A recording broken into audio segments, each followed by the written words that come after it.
said it clearly that a person who takes a slave, a free man or woman for that matter, a free person, and take him in slavery will never have the smell of paradise.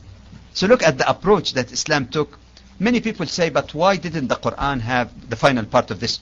Why didn't the Quran come with final verse like drinking? Drinking was gradual. Why is it that there is no final verse in the Quran that says, all right, no more slavery, it's illegal, period? There is a good answer to that. The case of drinking is different.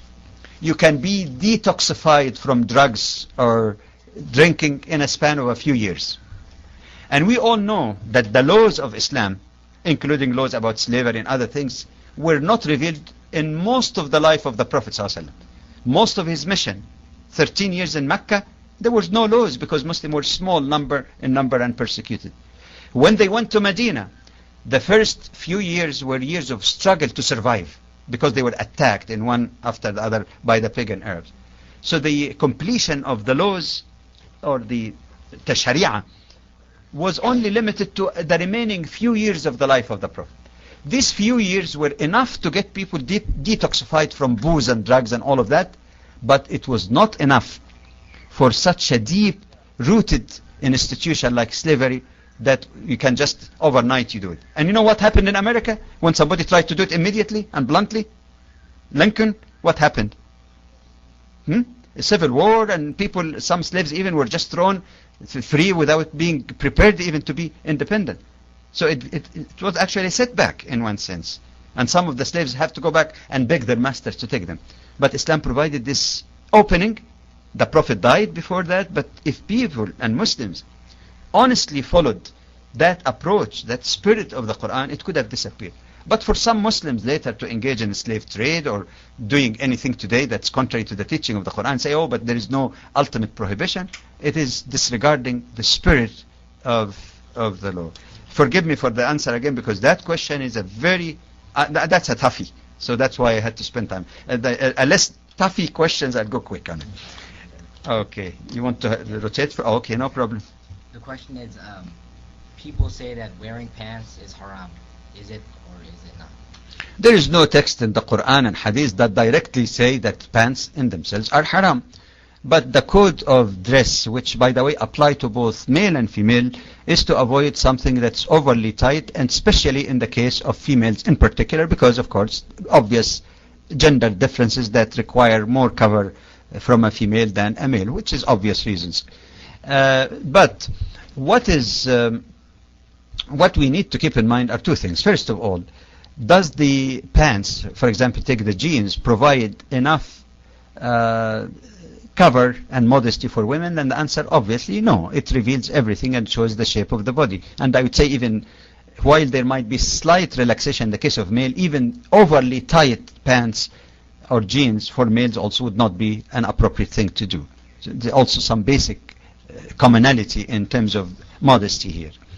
However, if, for example, a sister is wearing loose pants, not something that describe the shape of the leg, and then she has a blouse that goes, maybe to the knees, and find that this is more convenient and easy for riding buses and moving around, so long as it meets those requirements, then there is no reason to say it's haram.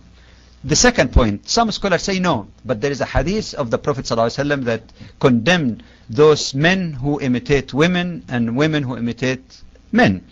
But again, that hadith speaks about basic cultural practices.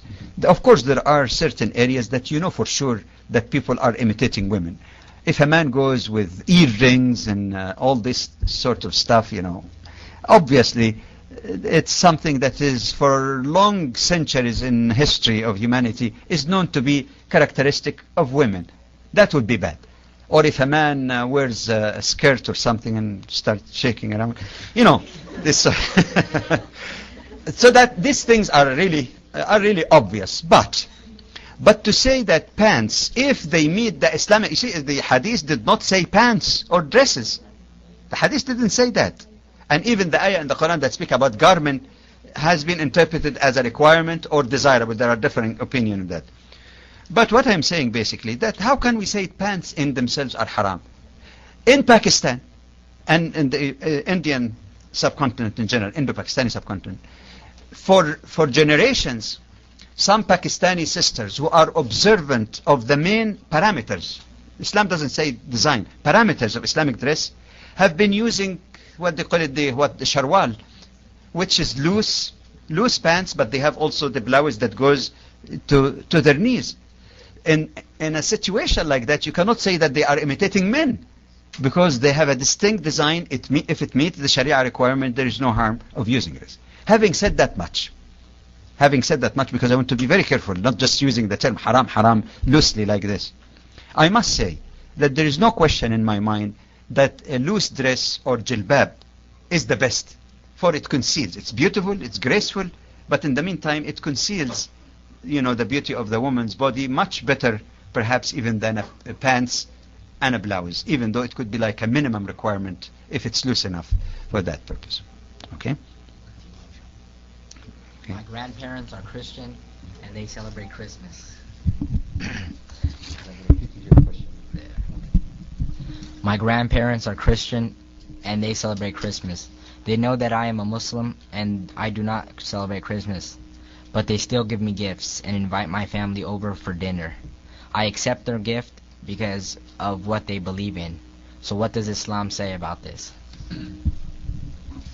I cannot pretend to speak on behalf of Islam, but I say my humble understanding of Islam or the teaching of Islam is based on the Quran, and the Quran makes it clear that if you have parents who are not Muslims, the only way or situation you don't obey them is when they try to dissuade you from your faith and return you back to shirk that they used to believe in. But then the same ayah in the Quran says وَصَاحِبْهُمَا فِي الدُّنْيَا مَعْرُوفًا, that you should deal with them in kindness in this life. And they have been evidence also from hadith of the Prophet ﷺ when a woman asked him, my mother is a jahili, was even a pagan, idol worshipper, and she visits me. Should I accept her? Open my door? She says, yes, tabarriha, deal with her kindly, even given her whatever you want, no problem. So kindness to parents, even who are not Muslims, is still required, even though you don't agree with their particular belief. Now, the question arises then with Christmas.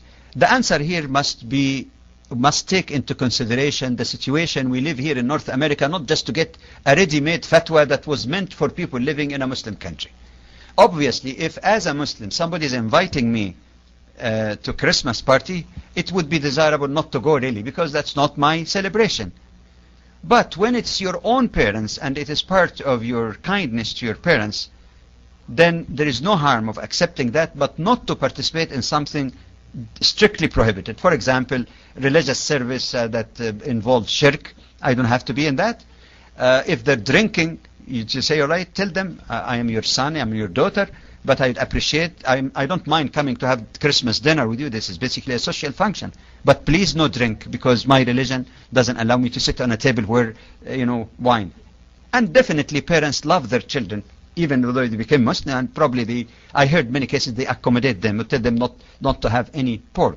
This is an opinion only by exception to those whose families are not Muslims, because if they don't, and you see the Christmas now is no longer really a religious celebration, is it?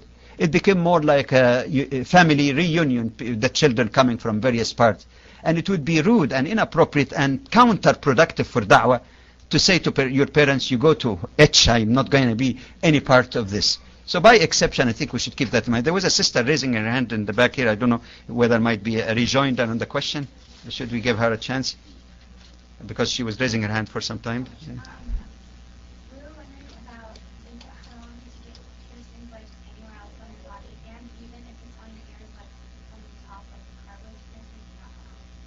The question of piercing the body and abdomen and somewhere else, sometimes it happens. Well, no, it's, I would say, the piercing which is commonly understood to be part of historical adornment of women, like women piercing their ears for earrings or anything of that nature, that's fine. But quite frankly, I can't see what is the need for men to do that, because again we mentioned the hadith about men emulating something which is basically and exclusively known to be women kind of adornment. Secondly, the Prophet ﷺ taught us also not to be copycats. whenever somebody